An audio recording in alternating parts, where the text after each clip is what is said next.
Within minutes, New York and Moscow Someone's left the polo over here. will cease to exist. Global destruction will follow. A new era will begin. Barry Butters does. James Bond, The Spy Who Loved Me.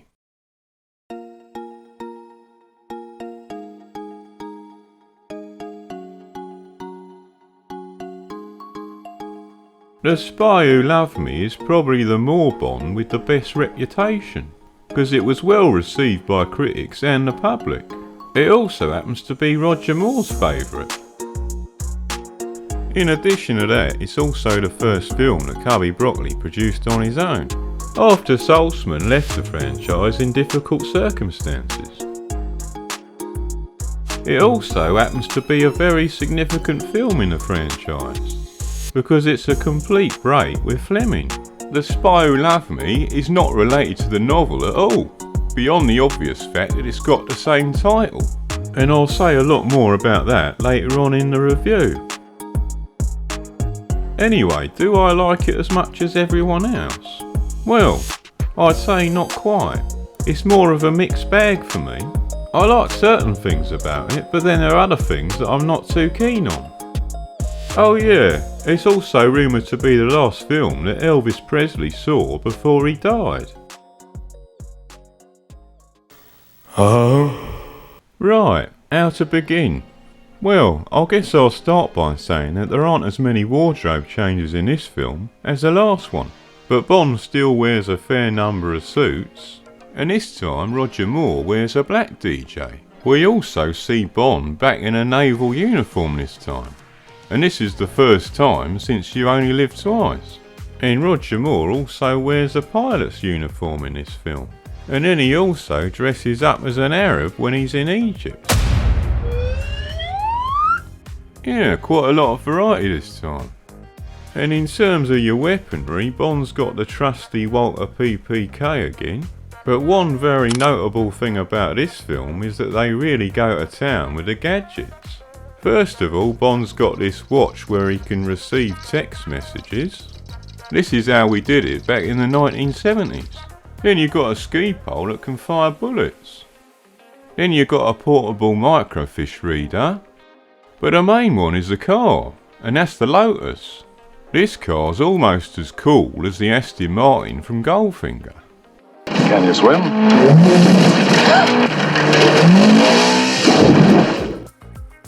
It converts into a submarine. It's got a lot of gadgets too. It can fire missiles out of the roof.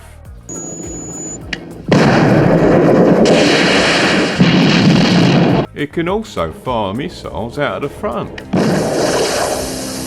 It can spew oil, and it can even drop mines. And then you've got a bunch of other gadgets in Q's lab. And to be honest, these are a bit silly.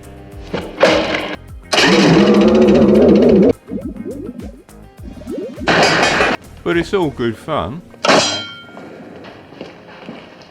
Bring tears to your eyes. Hold on a minute, I'm forgetting something. Oh yeah, this film also popularised the jet ski.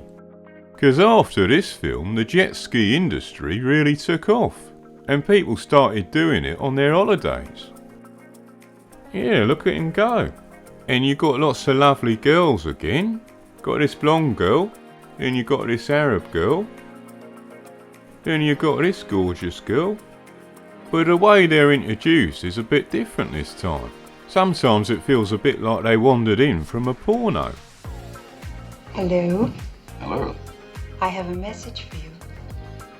I think you just delivered it. You also got this sexy helicopter pilot. Then you got the main Bond girl, who's actually got a name that's very suggestive of porno. Triple X. Blimey O'Reilly. Then you got Bond again as a symbol of good, and Stromberg as a symbol of evil. But one very nice thing about this film is that the villain is a bit more complex than we've seen before. Because the thing is, he don't actually think of himself as evil. He thinks of himself as a visionary who's ushering in a new world. I'm not interested in extortion. I intend to change the face of history. By destroying the world? By creating a world. A new and beautiful world beneath the sea. I don't know if this was the first film to start this trend, but this is an idea of villainy that's become quite popular. It's in the Marvel films, for example. Titan was like most planets. Too many mouths, not enough to go around. And when we faced extinction, I offered a solution. Genocide. But random, dispassionate, fair to rich and poor alike. With all 6 stones, I could simply snap my fingers. They would all cease to exist. I call that mercy. And then what?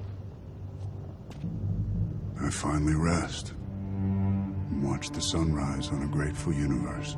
And for some reason, whenever we see Stromberg, he's always stuffing his face with fancy food. Dr. Beckman and Professor Markowitz.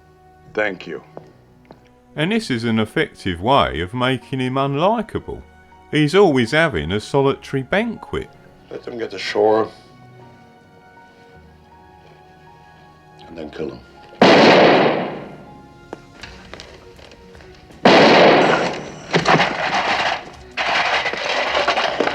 It makes him seem very self-indulgent, you see, which is a pretty ugly character trait. In fact, I think Stromberg might have been an influence on the 3rd instalment of the Lord of the Rings trilogy. Because in that film you've also got a character that's very self-indulgent and delusional at the same time. Come, sing me a song.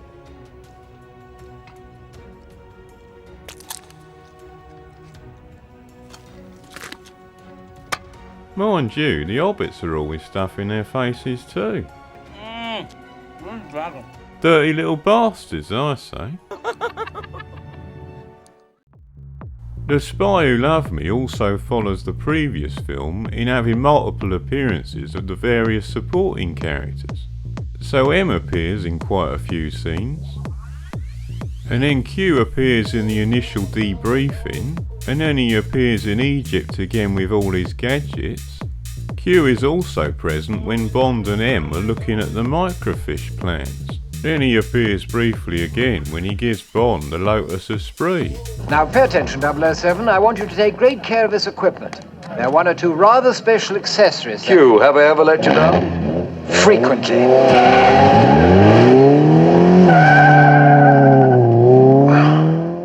Moneypenny only appears twice, and there's not much of an interaction this time with her and Bond, so she's more like a background character in this film.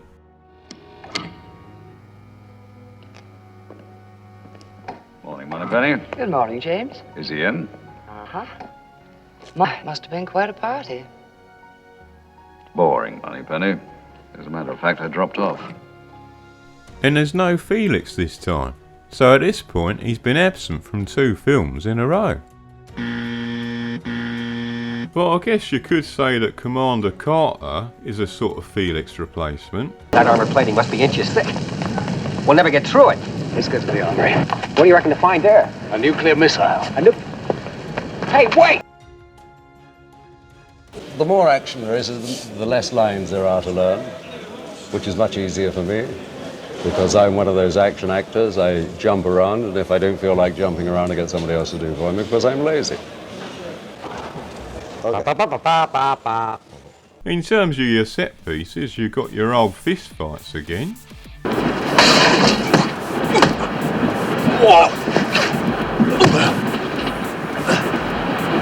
You've also got your gunfights.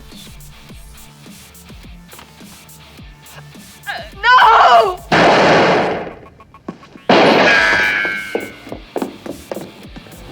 You've got a pretty decent car chase.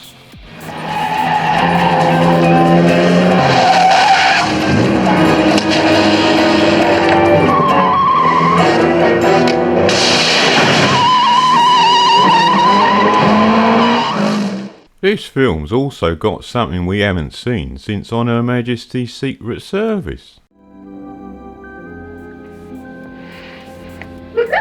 No, not that. A ski chase.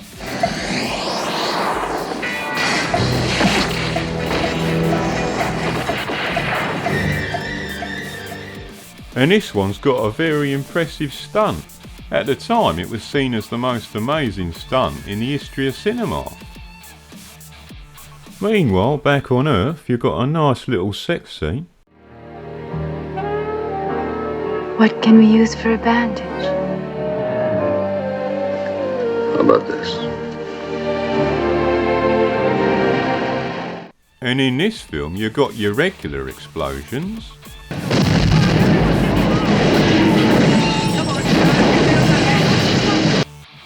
But then you've got your nuclear explosions. And this film's got one more than Oppenheimer.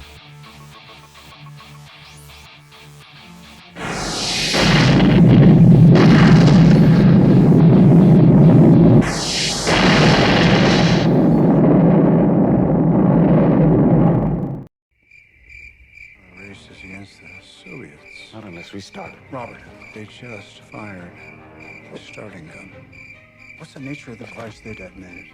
Data indicates it may have been a plutonium implosion device. Like the one you built at Los Alamos? Well, yes, there is a certain formula. But there have to always be, in that formula, there are surprises. And this, like the Bonds before it, is full of surprises. In fact, most of them surprise me. So the film starts with a theft of a British submarine. But then the film cuts to Moscow and it's revealed that a Russian sub has also been stolen. And then we're introduced to the Russian agent called XXX. And after that we see M trying to get hold of Bond. And we find out that he's in bed with this blonde lady. But he gets the message from M on his watch. And then he leaves his little wooden cabin and he returns to England. And then we get the first ski chase in a Bond film since On Her Majesty's Secret Service. Bond then has a debriefing with Q and the Minister of Defence. And they found out about the existence of a submarine tracking system. The Minister of Defence then tells Bond that they learnt about the submarine tracking system because a third party was trying to sell the technology in Cairo, in Egypt.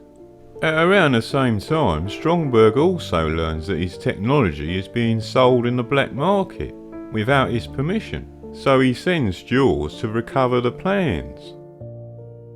But when Bond arrives in Egypt, he crosses paths with XXX, and she's basically on the same mission as he is. She's trying to locate the microfiche plans for the tracking system. And this film introduces the character of Jaws, and he's probably the most iconic Bond villain of all time. He's actually named after the Jaws movie, which came out in 1975. So that's only 2 years before this film came out.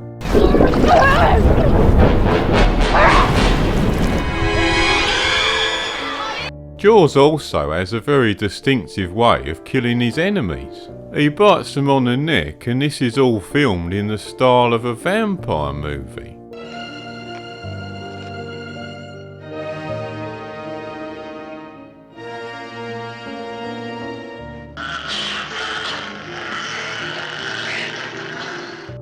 Hold on a minute, that bloke looked like Scaramanga. Never noticed that before. Eventually Bond identifies the black market racketeer called Max Kalber, and he's the bloke who's trying to sell the tracking system. But after Bond has a meeting with Max Kalber, Jaws kills him and acquires the plans which are on this microfiche.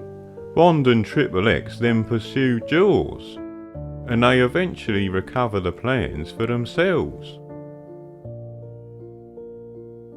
But along the way there's a certain amount of rivalry and tension between Bond and XXX. But then they sort of come to a truce when their respective superiors from Britain and Russia tell them to work together. And then during a joint meeting between the British and the Soviets, they discover that the plans are linked to a shipping tycoon, Karl Stromberg. Bond then travels to Stromberg's base in Sardinia, but along the way there's another encounter with Jaws. and Bond saves Triple X's life at this point, and after that she sort of falls in love with him for saving her life. So this film's also a bit like From Russia with Love in certain respects, because Bond finds himself on board a train with a Russian agent, and then he gets into a fight in one of the cabins. When Bond visits Stromberg, he pretends to be a marine biologist and Triple X pretends to be his wife.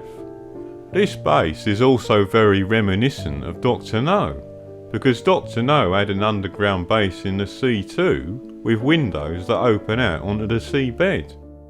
After Bond leaves his meeting with Stromberg, he finds out from Naomi that he's just launched a supertanker, the Liparus.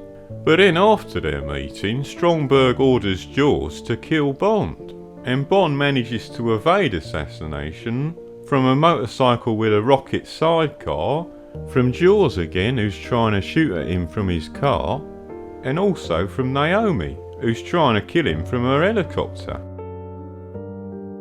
This chase sequence comes to an end when Bond escapes underwater with his car, the Lotus Esprit that was given to him by Q.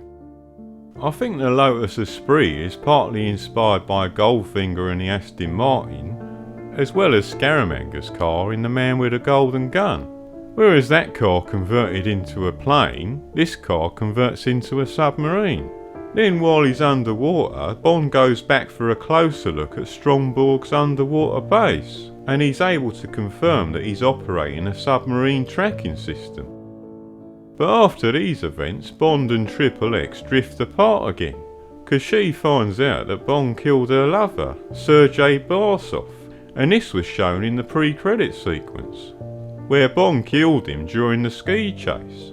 At this point, Triple X tells Bond that she's gonna kill him when the mission is over, but they still have to work together, so in the next scene they board this American submarine called the USS Wayne. But when they use the submarine to go and have a look at the Liparus, they're captured. This film is also a bit like You Only Live Twice, but instead of stolen space shuttles, you've got stolen submarines. And I think this might have something to do with the fact that it's the same director, Lewis Gilbert. And we find out that the supertanker's got this dock inside that holds the missing British and Soviet subs. And this is when Stromberg and Bond come face to face for a second time. Stromberg explains to Bond that he plans to wipe out humanity and start again underwater. He also sets his plan in motion. He sends off 2 nuclear submarines, one to destroy Moscow and the other to destroy New York, with the expectation that this would result in a global nuclear war. At this point, Stromberg leaves the supertanker and heads for Atlantis, and he takes Triple X with him. But then Bond manages to escape and he frees the British and Russian sailors. And they fight a battle with the crew of the Liparus. I think this whole sequence is very similar to the setup in You Only Live Twice. Like You Only Live Twice, this film's also got metal shutters that protect a control room which is about to launch nuclear missiles. And the only way to open it is with explosives. 30 seconds and counting. Re-coordinate with target vehicle. Bird 1 now in readiness. Astronauts ready on Bird. All systems are go. Open fuel valve. Close shutters. Close shutters. And eventually they're able to reach the control room. But they realise they've only got a few minutes before the missiles launch. This is when Bond has the bright idea of tricking the submarines to fire nukes at each other, so the 2 nuclear submarines end up destroying themselves.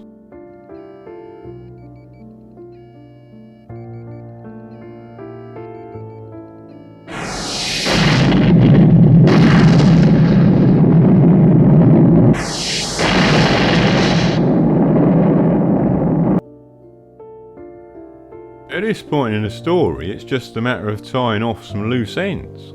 So the American submarine is now under orders to destroy Atlantis, but Bond is able to persuade the commander of the submarine to allow him enough time to rescue Triple X first. This is when Bond travels to Atlantis on a jet ski. He arrives on Atlantis and he kills Stromberg. You shot your bolt, Stromberg. Now it's my turn. But then he encounters Jaws again. But using a magnetic device, he's able to lower him into this shark tank. But old Jaws is able to turn the tables, and he has the shark for dinner. Meanwhile, Bond and Triple X flee from Atlantis in an escape pod. But there's one more moment of tension, because Triple X picks up Bond's gun and points it at him. But finally she decides not to kill him, and then they embrace. At this point the Navy recovers the escape pod, and they have a look through the window, and they're all a bit shocked when the two spies are in bed together. But then, like a gentleman, Bond draws the curtains, and the film comes to an end. Now, you son of a...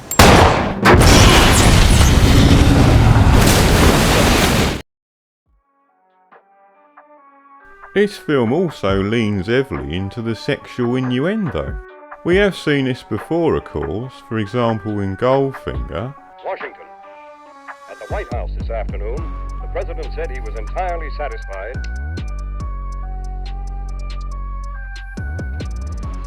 That makes two of us. But this film lays it on pretty thick. More so, in fact, than Moore's two previous Bonds. Moneypenny, where's 007? He's on a mission, sir, in Austria. Well, tell him to pull out. Immediately.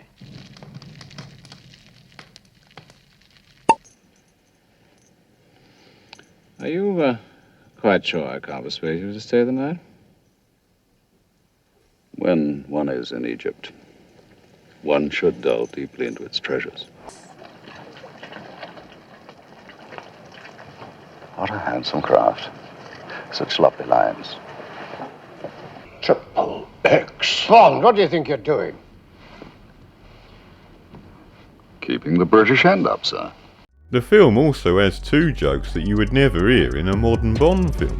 Because nowadays they'd say they were racist or misogynistic.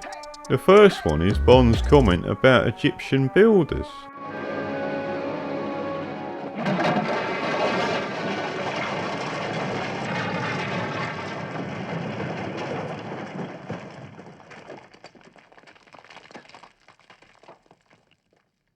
Egyptian builders? And then he makes this comment about women drivers.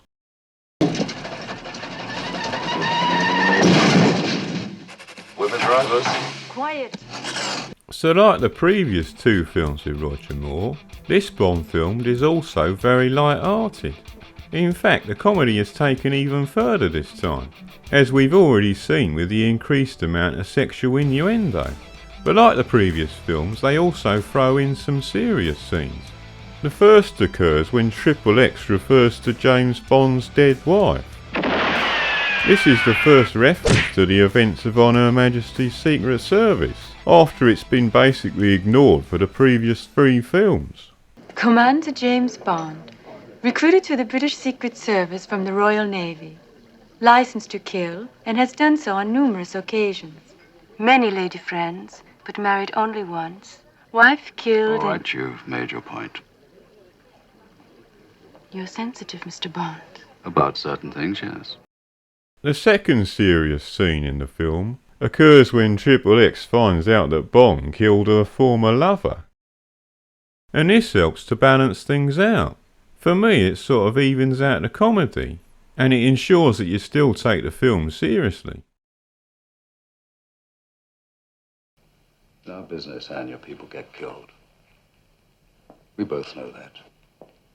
So did he. It was either him or me. The answer to the question is yes. I did kill him. But while this film maintains the same sort of tone as the two previous films, it does represent a break from the characterisation of Bond, especially in relation to the man with a golden gun, because Bond is no longer a bastard. Actually, the director himself explains the reasons for this choice. I discussed this with Cubby before I went on the film, and I said to him one of the mistakes that they're making with the Roger films was that they were trying to turn him into Sean Connery. Where is Ernst Stavro Blofeld? You're hurting my arm. I'll break it unless you tell me where those bullets go. They should try and make him more towards the book of James Bond, very English, very smooth, very good sense of humour. Can you play any other tune? I didn't give up the jokiness and I didn't give up the tongue-in-cheek because I felt that we needed to get back to that kind of thing. Bond, what do you think you're doing? And I have to say, while I respect the man, I have to disagree with him. Because this is one thing I don't like about The Spy Who Loved Me, in comparison to the previous film. And on top of that, there's another thing I'm not so keen on. And that's how Bond can do everything now. He almost comes across as a type of superhero. I think it's quite revealing if we compare this film to Goldfinger. And I'm thinking particularly of the scene in Goldfinger where Bond is trying to disarm an atomic device in Fort Knox. And he's actually not able to do it by himself. He needs a bit of help from an expert.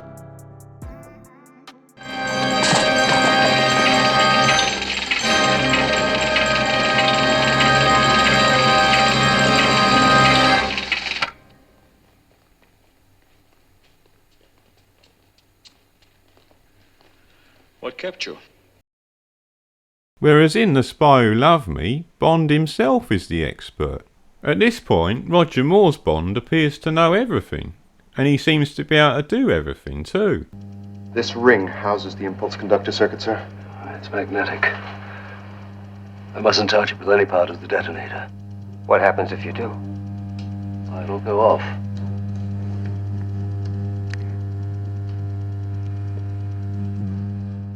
And he also does it so casually. He takes out the detonator on a nuclear warhead while only raising an eyebrow. So it sort of exaggerates the nerves of steel element, or the stiff upper lip attribute of Bond. And while Roger Moore was always a bit more like this, in this film it's taken to comic book proportions. He understands the technical details of the submarine tracking system. He's able to remove a detonator from a nuclear warhead, and he's also able to redirect the nuclear missiles. After all, Bond is meant to be a spy, an expert in espionage. He shouldn't be an expert in nuclear technology, so it all seems a bit too daft to me this time. It feels a bit like we're in the territory of a comic book character. Anya is a very nice character, and it's probably the best female character that's ever been in a Bond film. The Bond girl is quite well written this time, insofar as there's more going on in general. There's a more complex relationship dynamic, which sort of alternates between tolerance and mistrust. But although it's well written, I'm not particularly mad about the actress or her performance. For some reason, she delivers all her lines in the same emotionless monotone.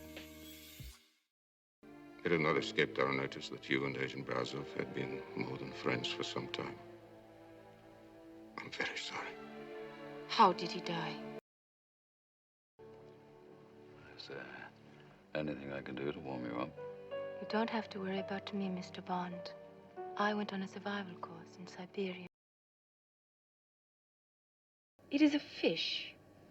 That is the symbol of the Stromberg shipping line. Here we are. That was a delicious meal. Thank you. How about a nightcap on the company? My company. I'm very sorry. I have an idea tomorrow's going to be a busy day. Maybe it's because she's pretending to be a cold-hearted Russian. But Tanya weren't really like that. She had lots of very wild emotional swings, and was very engaging. You're doing this under orders, I know. What are they? I don't know what you mean. Liar.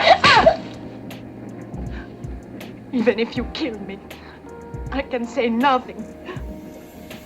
I did not know anything like Herring's death would happen. But when we get to England, I tell you. This film's also got a femme fatale, which is something we've seen before of course, starting with Volpe in Thunderball. James Bond, who only has to make love to a woman and she starts to hear heavenly choir singing. She repents and immediately returns to the side of right and virtue. But not this one. And then Elgar in You Only Live Twice. I've got you now. Well, enjoy yourself. But this one's actually a bit more two-dimensional and more like a comic book character. So as with other things in this film, this involves an intensification or an exaggeration, insofar as it carries the implication that she gets off on killing and violence. It's like she experiences a type of sexual pleasure from sadism, which of course there was a suggestion of with Elgar in You Only Live Twice. But it wasn't really carried so far, it was a bit more subtle. Do you know what this is? I'd rather not. Plastic surgeons call it a dermatome. They use it to slice off skin. I hope you won't force me to use it. It's something that we'll actually see an even more intense version of in GoldenEye.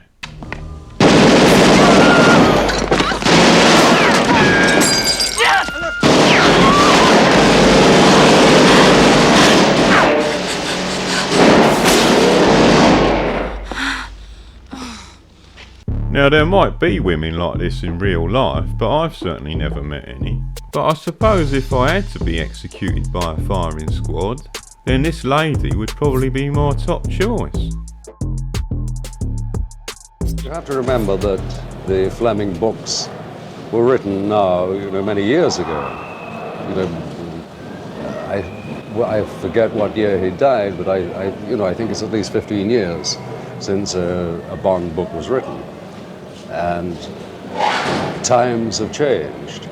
For example, The Spy Who Loved Me, the book, has nothing to do with The Spy Who Loved Me, the film we're making.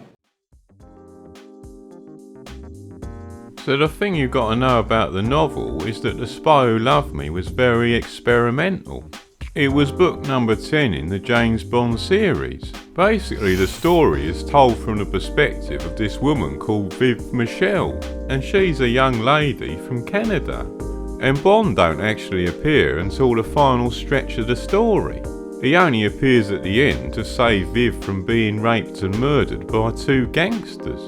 But readers and critics absolutely hated this novel, and it was a complete failure. So the most unusual thing about this novel is that the girl rather than Bond is the main character of the story, and she's the most fully developed Bond girl of the whole novel series. Because Fleming goes into enormous detail with her backstory. He describes her school days, her adolescent romances and her career, and this all takes up the first 2/3 of the novel. And because reactions to the novel were so negative, Fleming himself tried to suppress the novel after it was released. And when he sold the film rights to Saltzman and Broccoli, he only gave them permission to use the title, but no elements of the plot. So I think I can describe the plot of the novel very quickly by using images from the film and a bunch of other films where necessary. So at the start of the novel, Vivian is relaxing in a motel and she recollects her experiences back in England. She thinks about her time at a finishing school in England and her affair with this bloke called Derek. She describes how she lost her virginity to Derek, but then he ended the affair and it left her heartbroken. After this she has another affair with a German bloke called Kurt.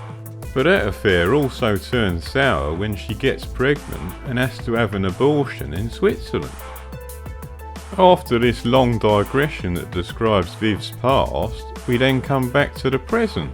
Viv now lives in the northern region of New York where she works for this obnoxious American couple who own a motel. But it turns out the same motel is owned by this American gangster. And he sends his thugs to this motel and they behave in a rather brutal fashion towards Viv. Viv is then in fear of her life and she runs away. but they manage to catch her almost immediately. But at this point, James Bond shows up.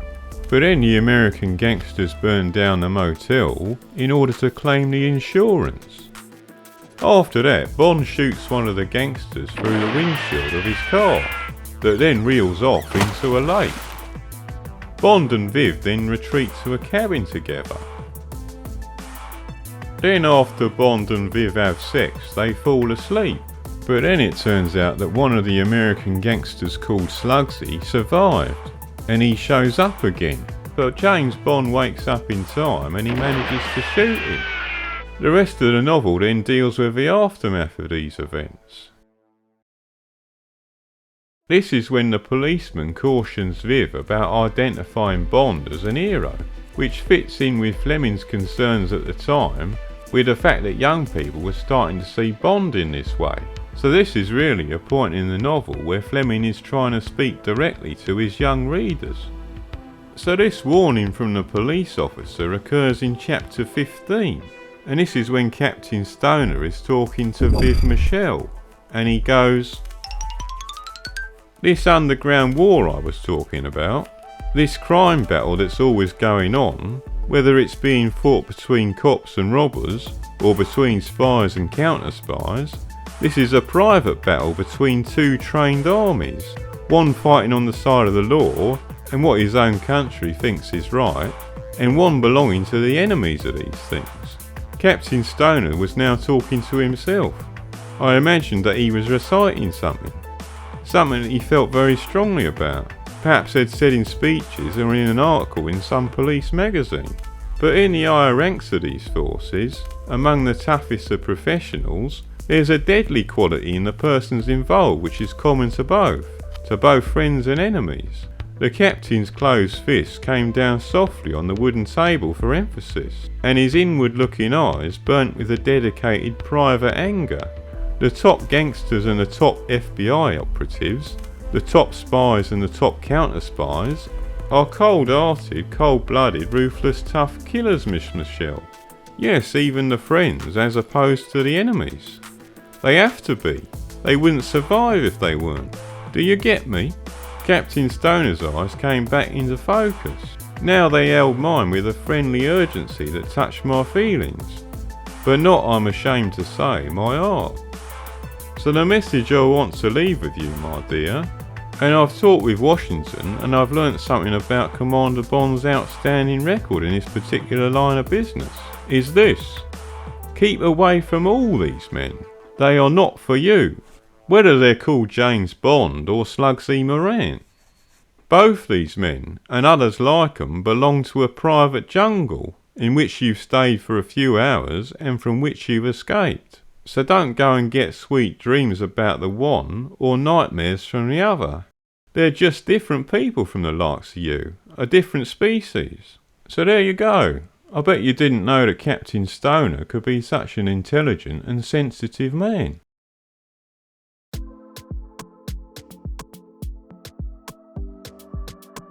I just want to say something briefly about the evolving relationship between the novels and the films.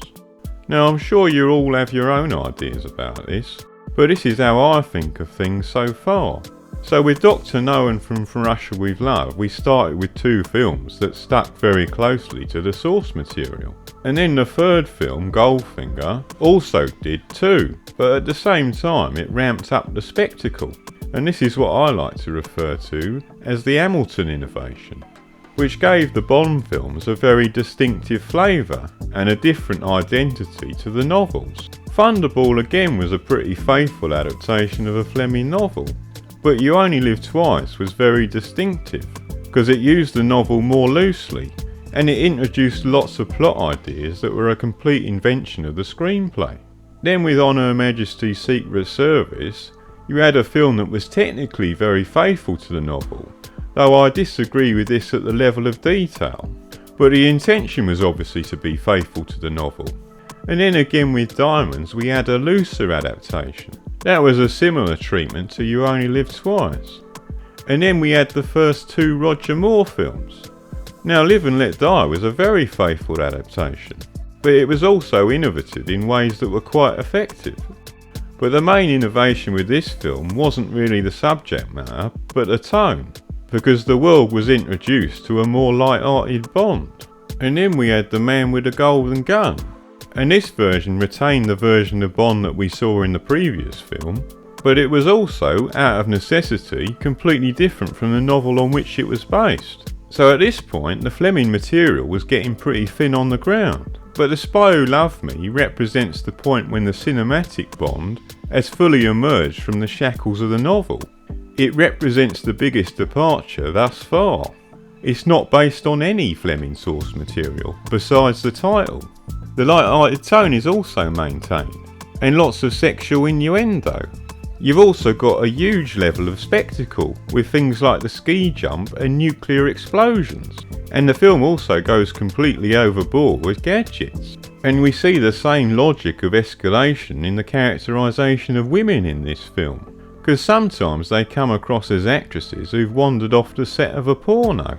But because the film goes so big, it's hard to know where you can go from here. I guess the only way is up. Space beckons again. I think of all the Bonds I did, The Spy Who Loved Me is the one I like best. After the slightly poor box office returns from The Man with a Golden Gun, The Spy Who Loved Me really goes big on spectacle and gadgets. You got things like Bond skiing off the edge of a cliff and then opening a parachute. In this respect, it's a real crowd pleaser, which I suppose is one thing that made it so popular with audiences and critics. In this way, it's very unlike the smaller scale plot of The Man with a Golden Gun. And again with this film, we're into the much more familiar territory of having very high stakes. Bond is literally trying to prevent the destruction of the world again. The last film, The Man with a Golden Gun, and The Spy Who Loved Me are both scraping the Fleming barrel. Whereas The Man with a Golden Gun wasn't even finished, The Spy Who Loved Me was panned by critics and disliked by readers too. So this time around they couldn't use any material from the novel. And as I was saying earlier on, when Fleming sold the film rights to this novel, he didn't allow them to use any elements of the story. And this put the screenwriters of this film in a bit of a tricky spot. But I think the solution they came up with is quite predictable in a way, because The Spy Who Loved Me is basically an exercise in collage. It borrows lots of ideas from the previous Bond films and sort of jumbles them all together. So the film basically makes use of the very familiar idea at this stage of a supervillain trying to start a nuclear war, but there's a slight variation this time. Because the thing is, Stromberg wants to create a new world beneath the sea, because he thinks the world itself has become corrupt and decadent. In this way, as I said before, he's a slightly different type of Bond villain. Lastly, I want to return one more time to the characterisation of Bond, because this film makes Bond less of a bastard and it also ramps up the comedy. But in this way it's less satisfying to me. But I guess this is more of a personal preference. I think they got the balance right with the first two Roger Moore films. And for me, The Spy Who Loved Me represents an excessive level of camp and comedy, as well as an over-reliance on spectacle. But it's all very well done and I do still enjoy it. It's just not exactly my cup of tea as much as Live and Let Die and The Man with a Golden Gun. I guess the thing is, I've got mixed feelings about Lewis Gilbert. While I really enjoyed You Only Live Twice, and I think of it as a really great Bond film, he's also associated for me with emphasising the camp elements of Bond, and taking the comedy a little too far for my taste. I guess in the end I'm more of an Hamilton man than a Gilbert man, but to each his own, I say. Hope you enjoyed the show. Good night.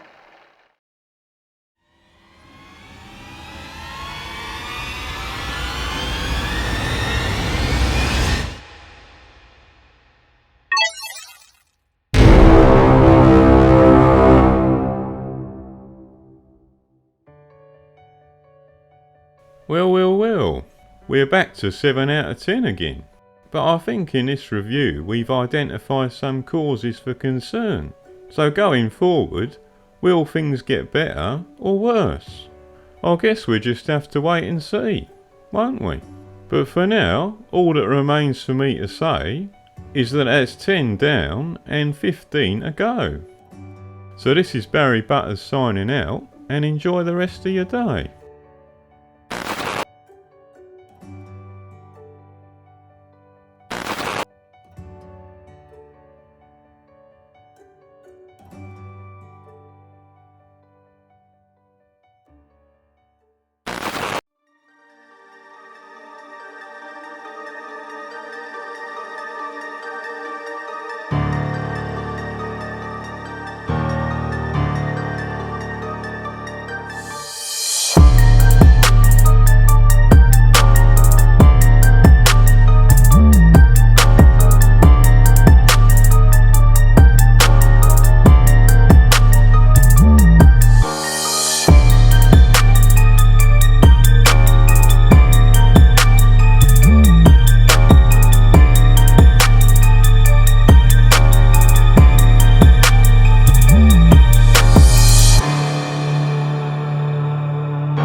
This ring houses the impulse conductor circuit, sir.